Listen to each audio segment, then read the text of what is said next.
Hello everyone, today we will start question number 2 of exercise 1.4. Slide down the decimal expansion of those rational numbers in question 1 which have terminating decimal expansions. मतलब जो हमने exercise का first question हमारी last video में किया था उसमें हमने देखा था कि कुछ जो रैशनल नंबर थे वो टर्मिनेटिंग थे और कुछ नॉन टर्मिनेटिंग थे.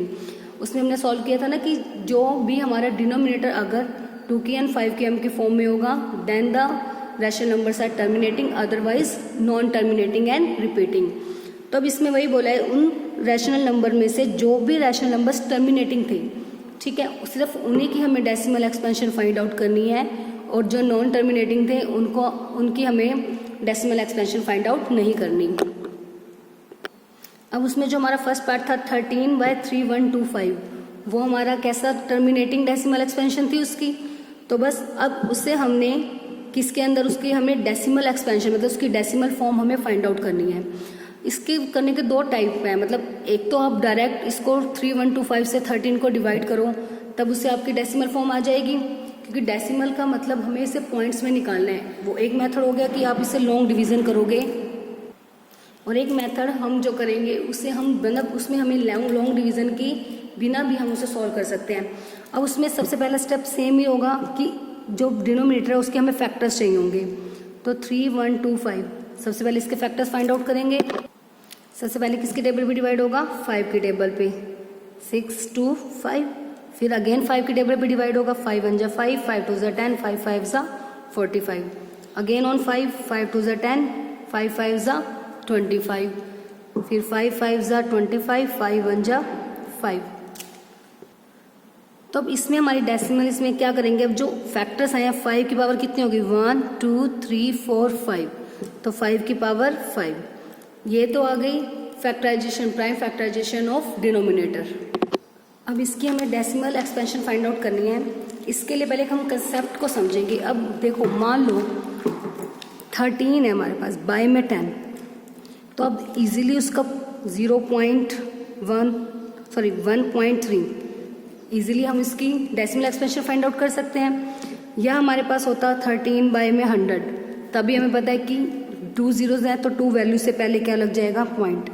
अगर बाय में 10 100 10 क्यों मतलब इस टाइप की कोई भी वैल्यू आ जाए तो इजीली बिना डिवाइड किए हम उसकी डेसिमल एक्सपेंशन फाइंड आउट कर सकते हैं. तो इसी तरह से हमें इन क्वेश्चन में भी ऐसे ही करना है. तो अब इसमें देखो बाय में हमारे पास क्या है, ऑलरेडी 5 हमारे पास है. अब भी एक बार पावर को भूल जाओ कि कुछ भी है, तो 10 कैसे आएगा, 10 के जो फैक्टर्स होंगे वो क्या होंगे 2 और 5, मतलब जो 2 × 5 वो 10 हो जाएगा. तो अब उसमें से एक फैक्टर ऑलरेडी हमारे पास है 5, सिर्फ क्या चीज़ नहीं है हमारे पास 2 मिसिंग है. तो हम क्या करेंगे 2 से इसको मल्टीप्लाई भी और 2 से डिवाइड. और एक चीज़ और अब क्या ध्यान रखना है, अब इसकी पावर देखनी है 5 की पावर कितनी थी 5, तो उसी ही पावर से हमने इसकी मल्टीप्लाई.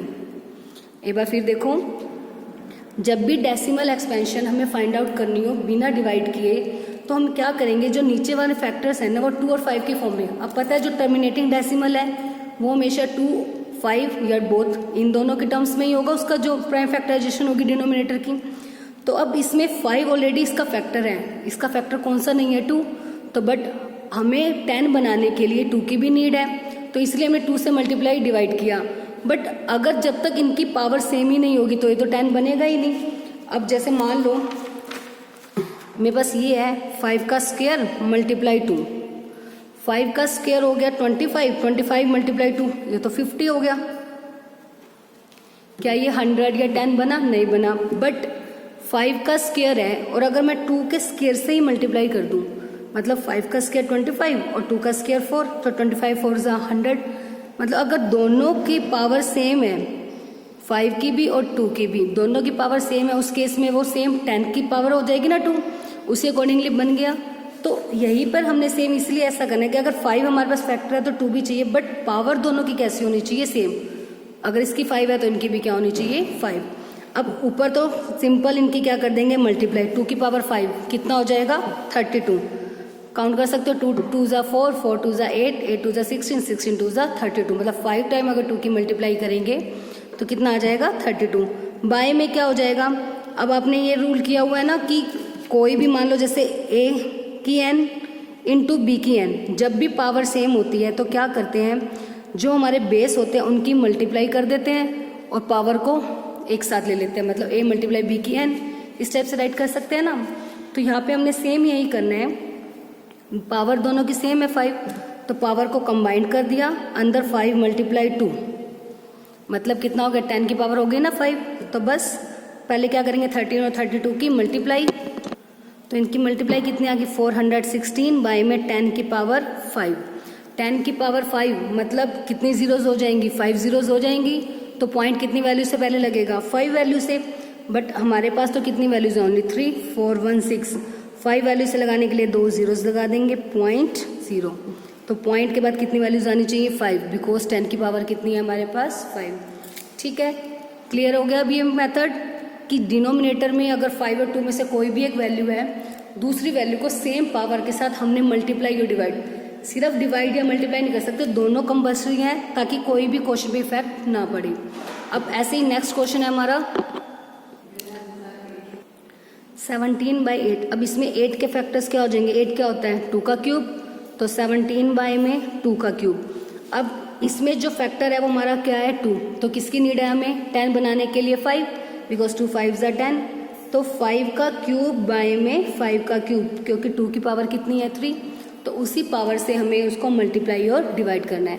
बस अगर 5 है तो 2 से मल्टीप्लाई डिवाइड, 2 हमारे पास है तो 5 से मल्टीप्लाई डिवाइड, और पावर दोनों की कैसी होनी चाहिए इक्वल। तो अब ऊपर कितना आ गया 17 मल्टीप्लाई 5 का क्यूब होता है 125, नीचे आ गया 5 2 10, 10 का क्यूब। अब 17 और 125 की मल्टीप्लाई कितनी आ जाएगी 2125 बाई में 10 का क्यूब। अब पावर कितनी है 3 पावर है ना, 10 का क्यूब मतलब 1000, तो डेट मीन्स कितनी वैल्यू से पहले पॉइंट लगेगा 3 से, तो 2125, ये हमारे पास 4 वैल्यूज हैं, और पॉइंट कितनी वैल्यू से लगेगा 3 वैल्यू से पहले, तो लास्ट से काउंट करना स्टार्ट करते हैं हम 1 2 3, मतलब 2.125, ये इसकी डेसिमल एक्सपेंशन हो जाएगी। आप चाहो तो लॉन्ग डिवीजन से इसे करके एक बार चेक भी कर सकते हो, आपका आंसर सेम ही आएगा।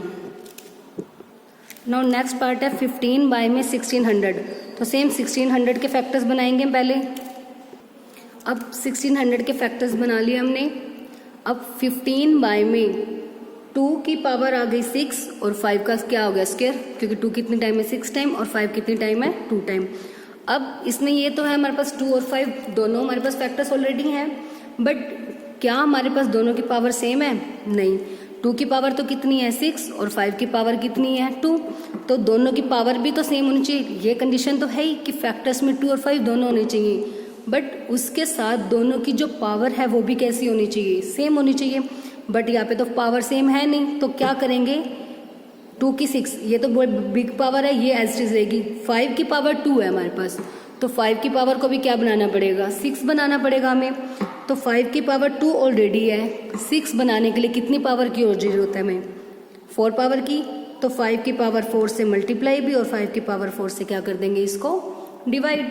अब ऊपर वालों की ऊपर से क्या कर देंगे मल्टीप्लाई, 15 मल्टीप्लाई 5 की पावर 4, 5 की 4 कितनी हो जाएगी 625, नीचे सेम 5 की पावर भी 6 बन गई, 2 की पावर भी 6, डेट मीन्स 10 की पावर 6, मतलब जो दोनों की सेम पावर होगी वो किसकी पावर हो जाएगी 10 की पावर। बस अब 625 की 15 से क्या कर देंगे मल्टीप्लाई, तो इनकी मल्टीप्लाई करके कितना आ गया 9375 बाई में 10 की पावर 6। तो 4 वैल्यूज हमारे पास हैं, बट हमें कितनी वैल्यू से पहले पॉइंट लगाना है 6 वैल्यू से, तो 2 जीरोज आ जाएंगी, 0.009375, 1 2 3 4 5 6 वैल्यू से पहले क्या लग गया हमारा डेसिमल। ठीक है, तो अब इसी टाइप से हम हमारा नेक्स्ट क्वेश्चन करेंगे। नेक्स्ट जो पार्ट हमारा टर्मिनेटिंग था फर्स्ट पार्ट में, वो कौन सा है 23 बाई में 2 का क्यूब 5 का स्क्वायर। अब इसमें ऑलरेडी हमारे पास फैक्टर्स गिवन है, अब इसमें डायरेक्ट हमें देखेंगे कि किससे हमें मल्टीप्लाई और किससे हमें डिवाइड करना है। अब इसमें भी 2 और 5 दोनों फैक्टर्स हैं, ठीक है, बट 2 की पावर तो कितनी है 3 और 5 की पावर कितनी है 2। पावर सेम बनाने के लिए क्या करना पड़ेगा, 2 की पावर ऑलरेडी ग्रेटर है, तो 2 की पावर को तो कुछ नहीं करना, 5 की पावर है 2, तो 5 की से ही मल्टीप्लाई और डिवाइड, 3 पावर बनानी है, 2 ऑलरेडी हमारे पास है, तो कितने पावर की नीड है और हमें 1 पावर की। तो तो 5 की 1 से ही मल्टीप्लाई, 5 की 1 से डिवाइड। तो बस अब 23 की क्या कर देंगे 5 से मल्टीप्लाई, कितना आ जाएगा 115 बाय में अब 2 की भी पावर 3 हो गई, 5 की भी पावर कितनी हो गई 3, तो दैट मीन्स 10 का क्यूब। अब 10 का क्यूब मतलब कितनी वैल्यू से पहले पॉइंट लगेगा 3 वैल्यू से, और हमारे पास भी कितनी वैल्यूज है 3, तो 0.115। तो ये हमारी इसकी क्या आ गई डेसिमल फॉर्म।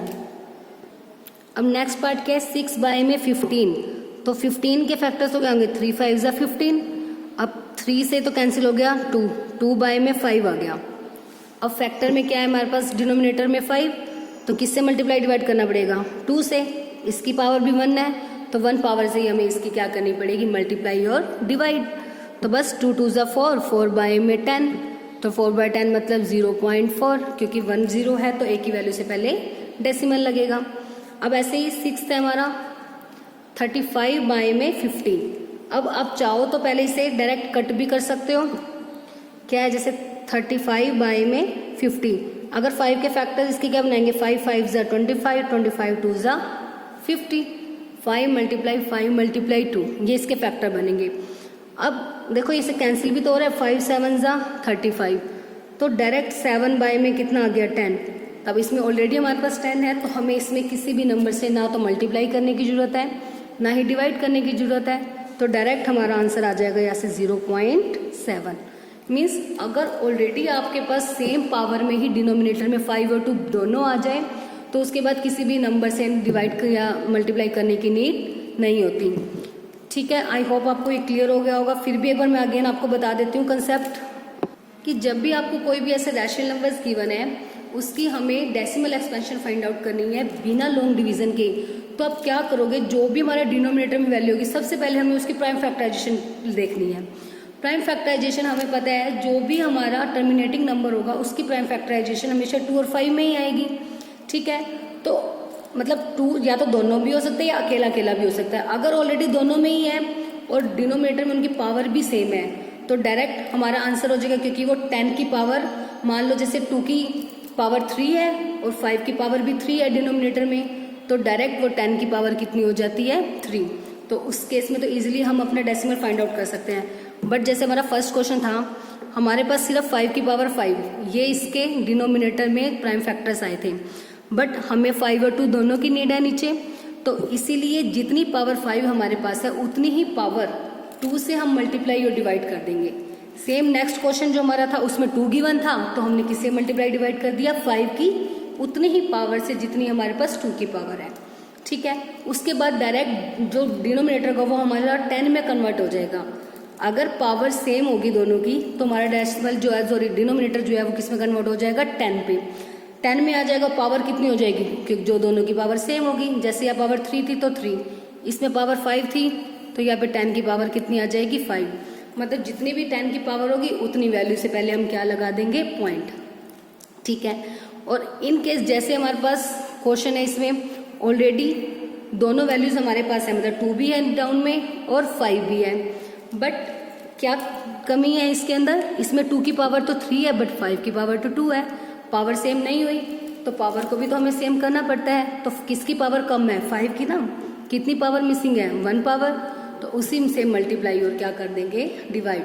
बस नीचे आपको सिंपल याद रखना है 2 और 5 दोनों चाहिए और दोनों की पावर हमें सेम चाहिए ताकि हम 10 की पावर वही बना सके जो दोनों की पावर सेम होगी।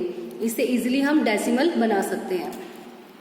Now the last question of the exercise, question number 3, the following real numbers have decimal expansions as given below, in each case decide whether they are rational or not. मतलब कुछ real numbers की decimal expansion हमें given है तो हर एक case में हमें ये बताना है कि क्या ये रैशनल है या नहीं है।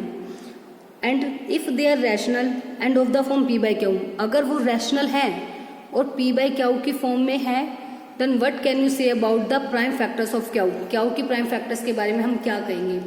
तो हमें पता है कि जो रैशनल नंबर होंगे,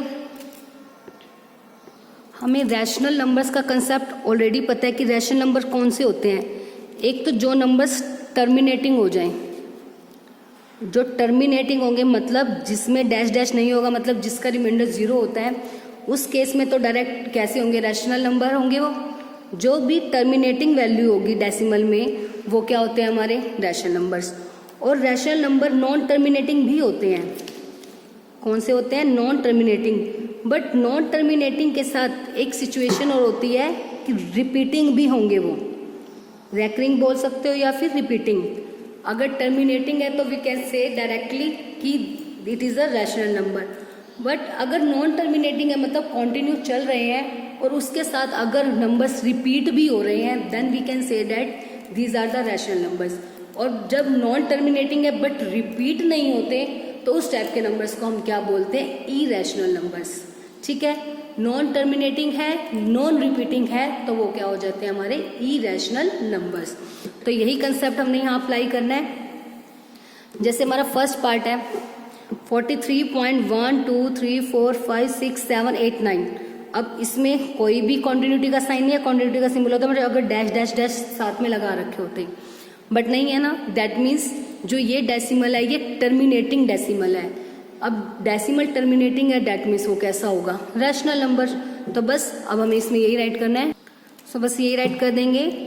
now decimal is terminating, is terminating, so it is a rational number. जैसे ही टर्मिनेटिंग हो गया तो ये क्या बन गया? एक रैशनल नंबर। और अभी हमने अपना हमारे जो फर्स्ट क्वेश्चन में भी किया था हमारी लास्ट वीडियो में कि कोई भी रैशनल नंबर टर्मिनेटिंग कब होता है? जब उसके डिनोमिनेटर की जो फैक्टराइजेशन होती है, प्राइम फैक्टराइजेशन, वो किस फॉर्म में होगी? 2 की फॉर्म में, 5 या फिर दोनों की फॉर्म में होगी। ओनली देन ही तो टर्मिनेटिंग होता है।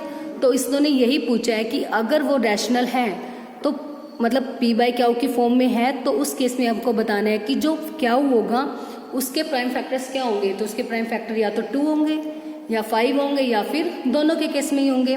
ठीक है, तो पहले तो ये बताना था कि टर्मिनेटिंग है या नहीं, टर्मिनेटिंग है। ठीक है, तो इसीलिए सॉरी ये बताना था रैशनल है या नहीं। सो यस रैशनल है बिकॉज इट इज टर्मिनेटिंग। अब हमें बताना है कि क्याऊ के जो प्राइम फैक्टर है वो किस फॉर्म में होंगे। Now the prime factorisation of prime factors of q will be of the form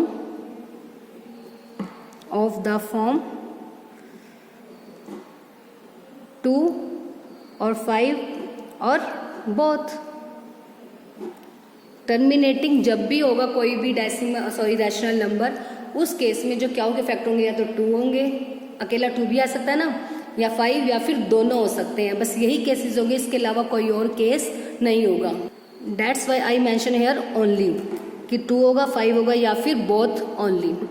clear है? अब ऐसे ही सेकंड पार्ट है हमारा। अब इसमें देखो पहली चीज़ तो दिख गई नॉन टर्मिनेटिंग। ठीक है, अब नॉन टर्मिनेटिंग के केस में भी या तो रैशनल होगा या इरेशनल होगा। अगर रिपीटिंग है तो रैशनल, रिपीटिंग नहीं है तो इरेशनल।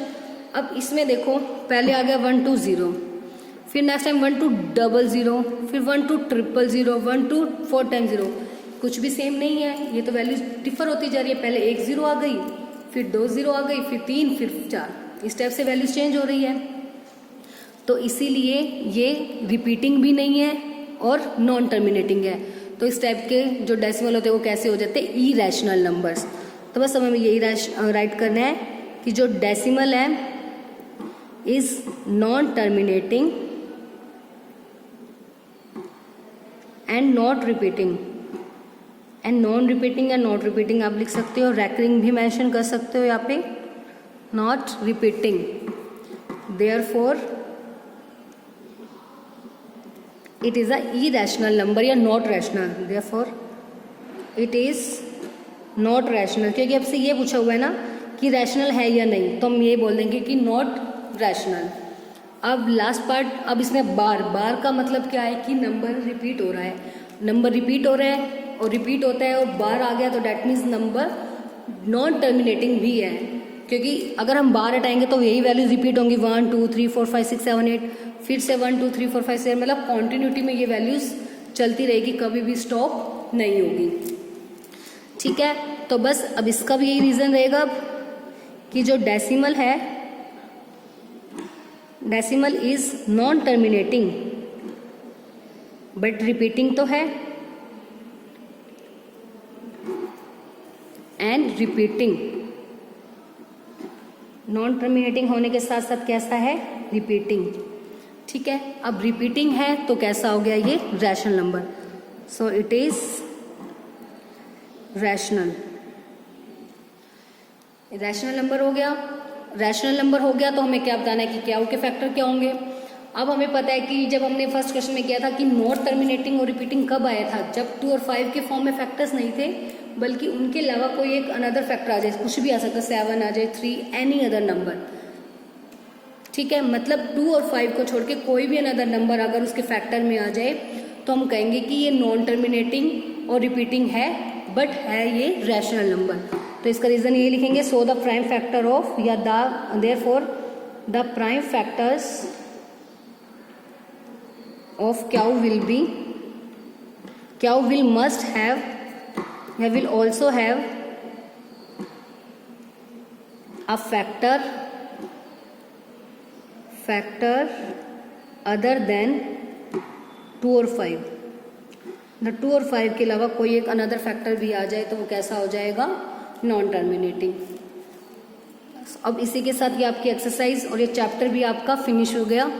आई होप आप सभी को चैप्टर क्लियर हो गया होगा, इसके हर एक कंसेप्ट अच्छे से क्लियर हो गए होंगे।